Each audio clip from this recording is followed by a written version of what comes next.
Hey guys, Travels with Dottie here. It's Rob, and it is the 26th of October, 2024, and this is my first ever Q&A video. I've been soliciting questions from people that have been watching my videos, and I have a series of, it's not that long a list, but some really good questions, and I'm going to jump in there, and I'm going to announce which person asked the question, what the question is, and I'm going to answer the question. Randy has the first one. And last minute question, do you have a vet for Dottie and George and Quartzsite and Pahrump? And the answer to that is yes. Dottie's vet is in Pahrump, and it's called JAM, J-A-M Veterinary Services. And JAM is the name of the doctor there. And it's been almost 2 years since I've been taking Dottie there. It's a new vet in town. Before they opened, it was really hard to get an appointment anywhere. So I've been very, very happy with their expertise and the reasonableness of their prices. And no, I do not have one in Quartzsite. There's really, to my knowledge, there's not a vet in Quartzsite. I think there's certainly one in Blythe and one in Parker. That in a pinch, if there's some kind of emergency or something urgent, they can't wait until I get back to Pahrump, because remember, I'm in Pahrump for 2 to 3 months in the spring and 2.5 months each in the spring and in the fall, maybe closer to 3 months. Like I spend half the year really in Quartzsite in Pahrump, so that's where the vet is. So I hope that answers your question. So what is the next one? Let's see. Do you have a favorite? This is Thornelius. Do you have a favorite YouTuber? It's your call if you want to include your real life YouTuber friends. I can't talk about this without talking about Deborah Dickinson. She's been a close friend for many, many years. She was my inspiration to do this lifestyle and my inspiration to do a YouTube channel. So in that category, she's my favorite YouTuber. But for purely entertainment purposes, I do have a YouTube channel that I love watching. And it has nothing to do with RVs or camping or retirement or anything that my channel has to do with. And it's called Matt's Off-Road Recovery. And there's so many reasons why I love this channel. He has over 1 million viewers. And Matt's Off-Road Recovery is about a towing company that morphed into specializing in off-road recovery and morphed into a big YouTube channel. And Matt and his whole family are working this business. His wife and his sons are with him, and he not only does recoveries, but he builds his own vehicles for recovery. I mean, practically from scratch. And the first thing I love about it is the obvious love in his family. And affection that he has for his sons and his wife and his dogs. And the dogs play a big part. The dogs are always around. And the relationship that he has with his employees. So he has his family working around him. He has employees working around him. And he manages to find some extraordinary people. And some of the videos are about, where they go out into the wilderness and they find people that get stuck, and they have really unique problem-solving skills to get people out of really precarious situations. And it's fascinating watching them decide what to do, how to do it, execute it. I could watch it forever. And then they also have at least one video a week on what they do in the shop. And it's all mechanical stuff and fabrication and real greasy, getting hands dirty, making stuff, fixing stuff. And I understand about 10% of it. It's just, I'm not a mechanic, but I'm still fascinated about it, and I'm so impressed with the knowledge of, like, Matt's been working on cars. He got his first car, a Corvair. He's a Corvair freak. He loves Corvairs, which is interesting because my grandmother had a Corvair that I rode in when I was a little kid. That I loved. I loved her Corvair. I thought it was so cool. He got his first Corvair when he was 11. And he worked, it didn't run. He worked on it for a couple of years, got it running, and that ended up being his high school car. And you know, that's how he learned how to be, you know, a really gifted sort of guy around vehicles. And I love everything about it. Now, they're out of Hurricane, Utah, and it's spelled hurricane, but if you go there and say hurricane, they'll know you're a visitor, because the locals pronounce it hurricane. And it's in southern Utah, north of, you know, where St. George is. It's just north of there. And it's just a stone's throw, like 30 minutes away from what you call it, National Park. It's escaping me. What is the name of that park? Oh, awful, Rob. Hurricane Utah National Park. It's on the tip of my tongue. It's a very famous park. Zion National Park. Duh, Zion. It's Zion National Park. Oh, Rob. Anyway, so it's a great place to visit. And I went to visit there. I was there for over a week. And one of the things I wanted to do is, I know that you can come and visit his shop, his yard, right? There's there's public parking, and you can go into the office. You're welcome to come that far. So I did. I went there, and there was a lovely young woman running the office, and her name was Maddie. And she said, she talked to me for a few minutes, and she said, well, you know, they're all off on a job. They're not here. Otherwise, I'd take you back and introduce you to it. I was kind of disappointed. No one was there. She said, do you want to go back and see the shop? Like, are you kidding me? Of course. So she brought me back there, and I took pictures of me. I had her take pictures of me in the shop next to the world's biggest wrecker. I was so excited. I was like a little kid excited. And I asked her, so how many people like me there love the channel? How often do they come by? And she goes, 50 a day. 50 people a day come by. So that's her full-time job, is handling fans like me. So I thought that was pretty interesting. So that's my answer to who's my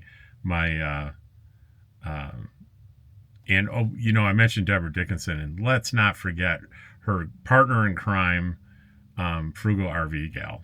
And then I have another friend named Sally Forth. So Deborah Dickinson, Sally Forth, Frugal RV Gal, Shalom on the Roam is another one that so those are YouTubers that are friends of mine.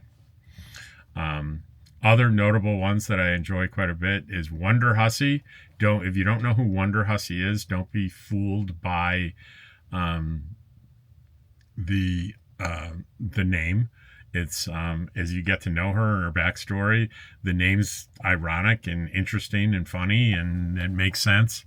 But she is definitely a very interesting adventurer, and has a unique point of view, unique lifestyle. Just if you enjoy desert adventure videos, you will enjoy Wonder Hussy.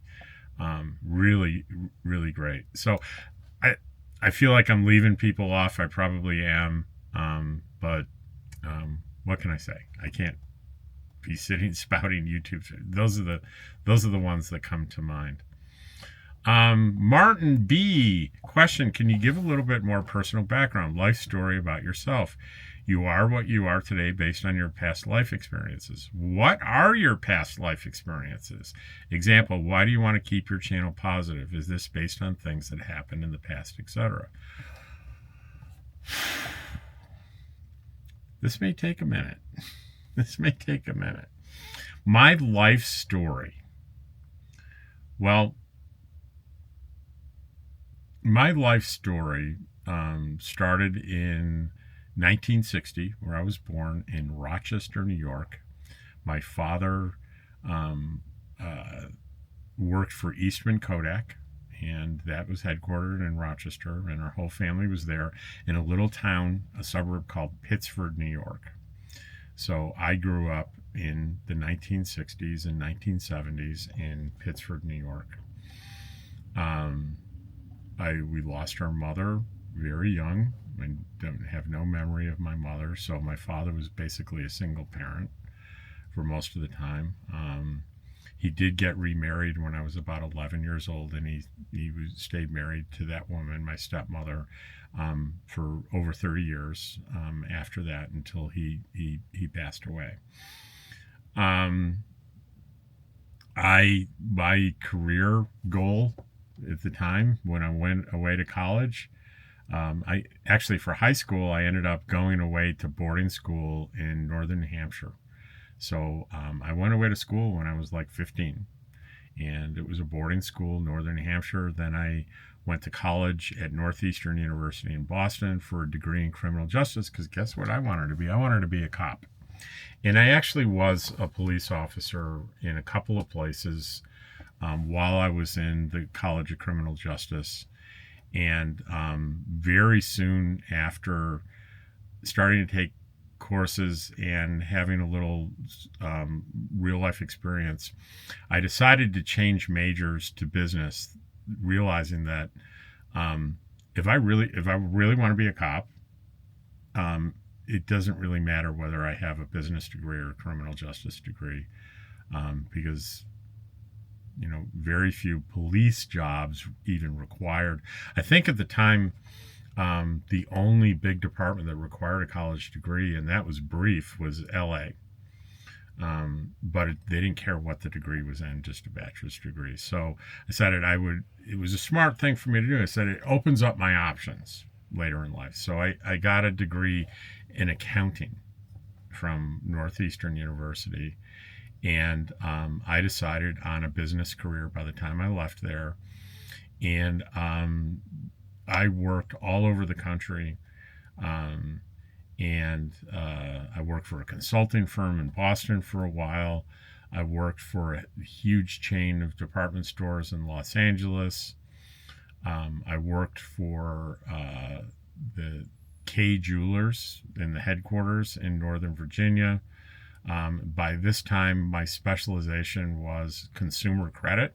So I was a senior level person in retail establishments where I was administrating proprietary credit cards. Like the K Jewelers had a credit card.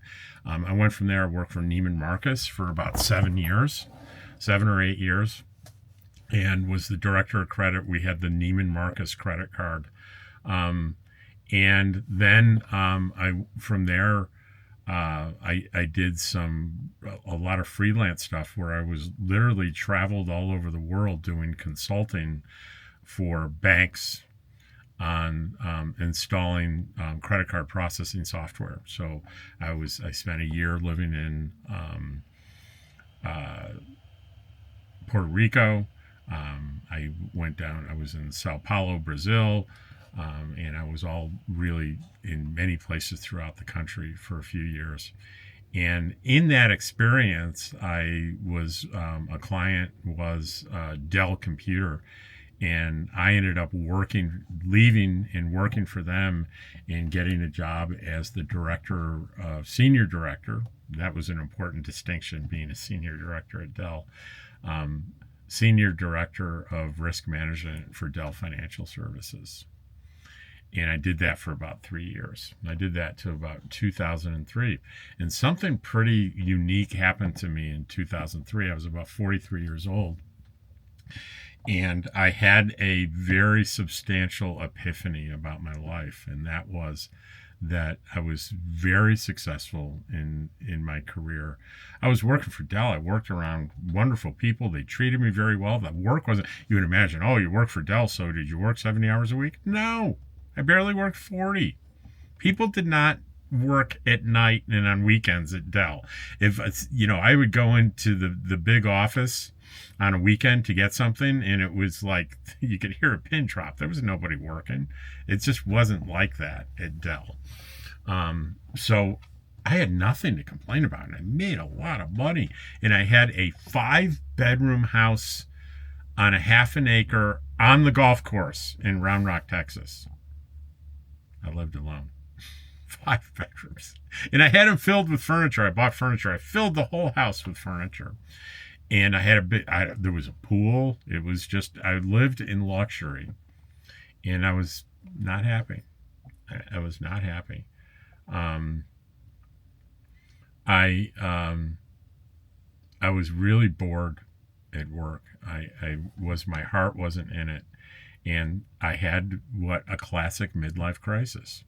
And what I ended up doing was selling everything, quitting my job at Dell, going back to school.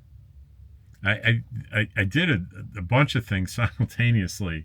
I went back to school. I decided I had a couple of really good experiences with therapists in my life. And I've always said, wow, what a great job to be able to sit down and have these like meaningful conversations with people about their lives and get paid for it. That just seemed like, hell, I'd do that for free.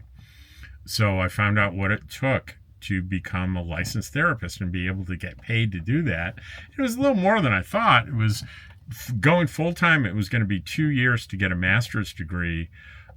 Plus another full 2 years of supervision to get my license. So 4 years it was going to take.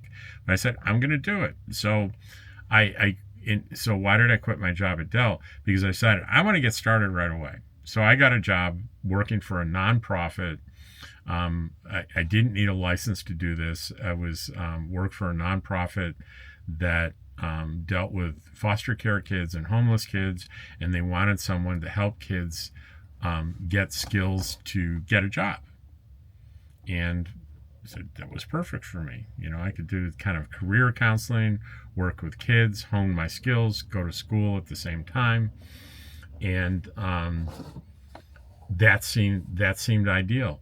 Had to change my lifestyle, had to sell that house and pretty much everything in it. And because the what they offered me for salary was basically a little bit less than what my annual bonus was at Dell.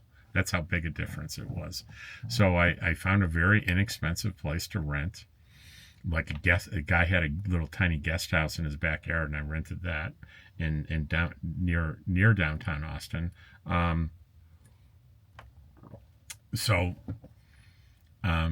The other thing I did after about a year of doing that, I realized there's more I want to do.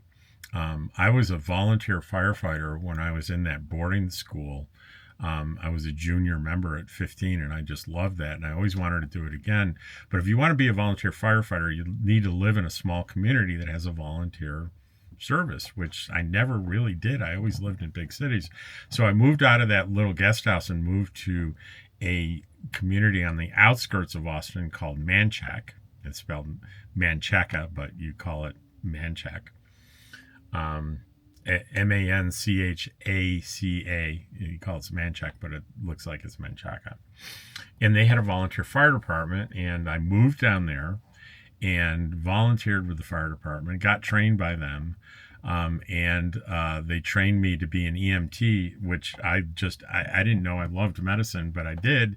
So I'm doing all this at once. I'm going to school. I'm working at this nonprofit. I'm at the fire department. They eventually made me essentially the head medical person in that fire department after a few years. And I was also on the board of directors of that fire department. And they sent me to paramedic school, which is kind of another 2-year gig to get licensed. So I'm doing all this, and I come out the other end of it as a licensed therapist and a licensed paramedic. And, I'm like fulfilling almost kind of childhood or early adulthood dreams. and I'm not making hardly any money, but I am happy and engaged and busy. And it was some of the best series of decisions that I ever made in my life. There was a detour, though, in my career when almost by accident, I was offered after I became a paramedic, like a couple of months after I became a paramedic, and I was like, they call it green paramedic. I wasn't all that knowledgeable. But there was where my brother lives in North Idaho, there was a county ambulance service that really was in turmoil. It'd been through like 5 directors or chiefs of that service, and nothing was working out. And to make a long story short, they wanted to hire me because they were way more interested in my management and business experience. They didn't care they just thought it was a happy bonus I happened to be a licensed paramedic. They didn't care about how much medical experience I had. They wanted the financial and the management experience. I worked there for almost 5 years as a chief paramedic. And this is in Sandpoint, Idaho, in North Idaho. And this could be a whole separate video on its own because I got mixed. I worked for elected officials, county commissioners. It's a board of 3 county commissioners. And they liked me, supported me, hired me, and then they all got voted out of office. And the people that came in didn't like me at all. I didn't like them. And it was a battle for a couple of years until they basically fired me. It was on the front page of the paper. You could, Robert Wakely, Bonner County, you can Google that and you can read all about the horrible things they said about me. And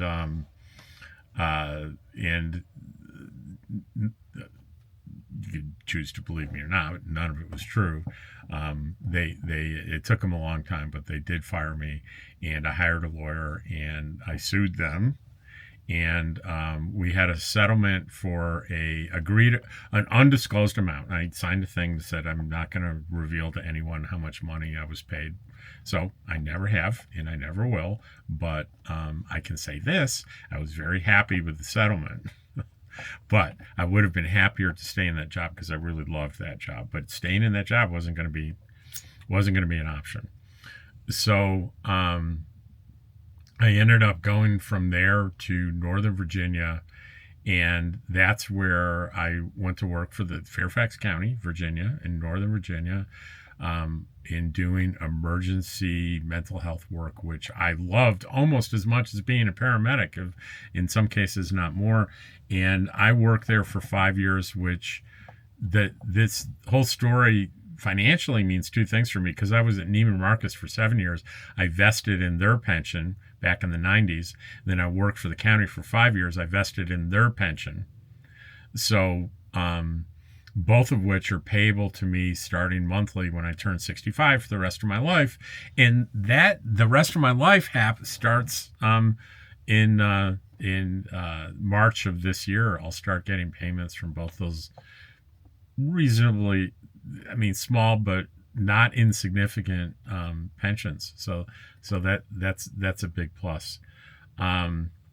Why do you want to keep your channel positive? This based on things that happened in the past, and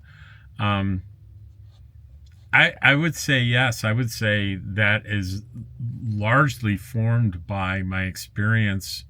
For now, I graduated with that counseling degree and became a counseling intern in 2005. So this next year will be 20 years. And I started doing the counseling with those kids, albeit it was more career counseling, but it was counseling in 2003. So it's fair to say I've been doing this for 20 years, and it has shaped a lot of my attitude. When I try to help people, I often find that the primary roadblock to someone's happiness or joy is negative thinking, is having negative thoughts about the world and about themselves. And I subscribe to what they call cognitive behavioral therapy, which is probably the most popular therapy because it's about how our thinking and thoughts and beliefs drive our emotions. And it's not so easy just to say, I want to change my emotion. But if you change your thinking, your emotions will change. And doesn't it make sense? The more positive thinking that you have, the more positive your emotions will be. Who'd have thunk? And so that's why wanting to keep the channel positive. There's potential to misunderstand that. I'll delete comments and prevent people from certain criticisms, and you'll say, hey, free speech. Well, free speech is about the government restricting your speech. Private companies and YouTube channels can restrict speech all they want.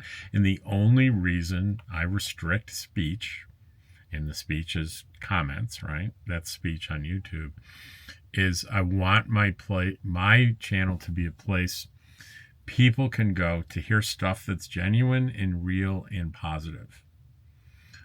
Because if you want negative stuff, there's lots of outlets for that. If you want accurate reviews on businesses, go to Google reviews, right? If I go to a business and I'm going to do a video on it and have a bad experience, I won't do the video. You'll never see it. If I have a negative, a terrible experience in a business while I'm in quartzsite, you're not going to hear about it on my channel. You're only going to hear positive things, because if you want to understand whether you should do business with a business, my YouTube channel is not the place to go to figure that out. There are other ways to figure that out. If you want to watch videos that are mostly me talking from my heart, unfiltered, unscripted, genuine, and with as much a positive spin as I can put on everything that I encounter, then you're going to enjoy my channel. One of the things I've been committed to doing 238 days in a row now is I find a positive, uplifting news story, and I do a 1 to 5 minute video on that story every day, and I number them, and today's number was number 238, which means I've done it in 238 consecutive days. Now, these videos don't get many views. I don't make, I'll make 8 cents off of them, but it has a big influence on me. Like, I'm sitting here at my desk in my RV early in the morning. It's 6:53 in the morning, and I'm here in this seat every day, and the first thing I do is that positive news video. That gets my head in a positive place. A lot of people flip on Fox News or CNN or NBC, whatever your flavor of news is, and you hear all this negative stuff, and that sets the tone for the day. My tone is set by me finding and reporting on something uplifting and positive. So I hope that answers your question, Martin. Let's see. Naj, question, why did you choose the RV nomadic life? Why quartzsite? How did you end up spending the summer in New Mexico? Why did you start this YouTube channel? Wow. How much time do I have left? I got about 15 minutes. I may have to stop and restart this because I have an appointment in 20 minutes. And this is, okay, let me break this down one at a time, Naj. Why did you choose the RV nomadic life? I was messing around on YouTube, and I had bought a camper just for camping. It was an impulse buy. Trust me, it was an impulse buy. And I stumbled across Nomadic Fanatic. And I remember the first video that I saw of him was really early on. And he was going to school in Washington, and he was parked in a school, like the university parking lot, in kind of a rundown Class C. You could tell it wasn't new. It was kind of rundown. And he was sitting like at the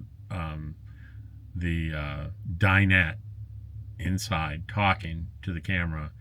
And I listened to him, and I'm like, this sounds like the coolest thing ever. I couldn't explain it. I just like, this seems really cool. So I started consuming YouTube videos on the RV lifestyle. And the more I watched, the more I wanted to do it. I'm like, this is amazing. What a great way to retire. Because I had been thinking about retirement. I know it was a few years off, and I just couldn't come up with something that like got me excited. But this got me excited. And I have a real close friend of mine, Dave and Regina, and they live in Texas. And I made a trip with my trailer. Wasn't living in the trailer. I was living in an apartment, but I pulled the trailer. I took 3 weeks off from work because I consumed all these videos, and it was like quartzsite's the Mecca. So I wanted to travel to quartzsite, and I went through Dallas and visited Dave and Regina, and I'm explaining to them what I wanted to do, and she said, well, that's what Deborah does, right? I said, Deborah who? She said, our friend, don't you remember Deborah Dickinson? And I go, yeah, I remember Deborah. I said, she's doing the RV life? Really? I was surprised because Deborah was like this high-powered sort of marketing executive, larger-than-life Dallas woman that I remembered when I lived in Dallas. I lived in Dallas for 10 years. And that's where I met Dave and Regina and Deborah Dickinson. And I hadn't talked to Deborah Dickinson in ages. And she said, yeah, she has a YouTube channel. And I'm, really? And I went and looked it up, and I realized, holy crap, I watched one of her videos, and I didn't make the connection. I didn't recognize her. And then when I really look, I go, oh my God, that is Deborah. And Deborah's life had completely changed over the years. So I got Deborah's number and I called her. And when I went out to quartzsite, I camped with Deborah for a couple of days, and we got reacquainted with each other, and she became my mentor. She goes back, she was, camping with Bob Wells before Bob Wells was Bob Wells. So I call her one of the OG of the current wave of nomadic people. And I say the current wave because nomadic lifestyles go back as far as human beings do. So that explains, why did I choose? Why quartzsite? How did I end up spending the summer in New Mexico? Well, it's Deborah Dickinson's fault.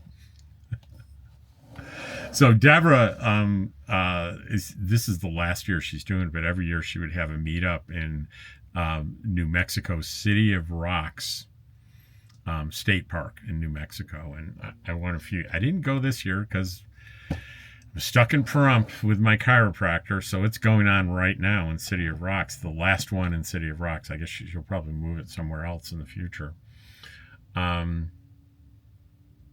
So I went to that, and I found out about the annual pass in New Mexico was really thrifty. And Deborah Dickinson and Frugal RV Gal were doing their summers in New Mexico. And I said, well, I'll do that. And the next summer, I actually did that. And I did it the next summer. And the next summer, about halfway through it, I found Eagle Nest. I found the place where I'm staying for the whole summer in Eagle Nest, New Mexico, on the lake. It's not in a state park, so I'm not doing the state park thing anymore. But I fell in love with the village of Eagle Nest, the people there, the RV park that I, quote, stay in. And I say, quote, stay in because the owner allows me to park outside the park in an open field on the lake, and she kindly runs an outdoor extension cord to me, so I have electric. And I'm going to be there from June 1st through September 30th. So that's how I ended up in New Mexico. And why did you start this YouTube channel? Here's the thing. I've had a YouTube channel since 2008. I'm like, boy, you're awful small for someone that's had a YouTube channel for, what's that, 12 and 4 for 16 years? Well, It hasn't been this kind of YouTube channel. I did a YouTube channel when I had that job as the EMS chief. I created a YouTube channel to do training videos for my staff and for the 911 center. And then I did some public service videos. And I had a side hustle. I was a videographer. I had pretty nice equipment, and I would do weddings and memorial services and local business commercials, musical performances, special events. I was making a little bit of money doing that. I wasn't great at it, but I learned a lot. But I was not really putting much of it on YouTube at all. I put some of it on there. I did a couple of documentary style things that are, if you go back into my channel and you sort and go back, you're going to see some interesting stuff from long before I was an RVer. And you might find some of those things kind of interesting. But when I retired in December 1st, 2021. December 1st, 2021 is when I retired. I decided I'm going to use my video channel to keep my friends and family updated with the progress in my nomadic retirement.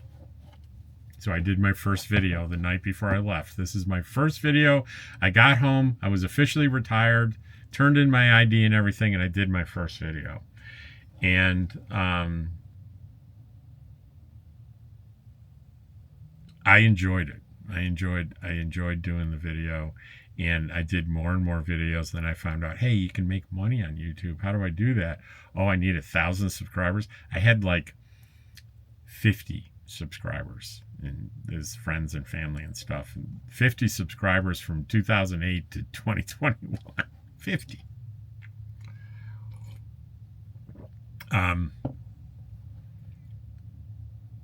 So that's how it started, and the more fun I had, the more videos I had, and I had an accidental viral video that had 1 million views on it, and that got me qualified to run ads and make money, and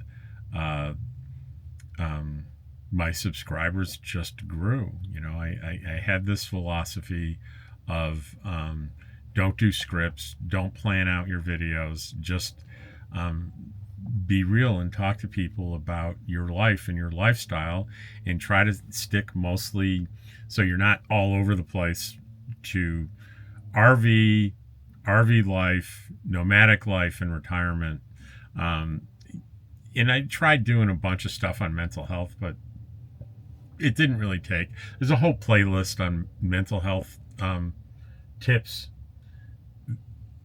I'm hearing a fly over here that sounds like a B-52. It's got to be huge. It's either a fly or it could be a bee, I guess. It sounds loud. I don't see it though, but I hear it. Anyway, so I did less and less of the mental health stuff and more of the content, and things really started to take off when I went to quartzsite that first year and started talking to people about what I was doing in quartzsite. That became really popular. So I went from, in the 3 years, I've gone from 50 to 6,000 subscribers. Here I have 6,000, almost 6,000 on Facebook. I'm also monetized on Facebook. So between the two, I've got, and I don't think there's a lot of duplication between the two. The videos are pretty much the same. So there's no point, if you're a subscriber to the YouTube channel, going over and following me on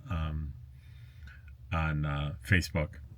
And I think I'm going to check to see, if you're curious though, let's see, I want to do YouTube and see what,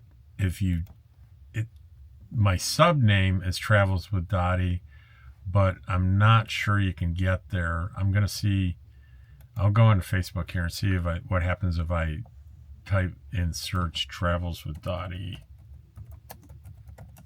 because that's not the name of my channel. Yeah.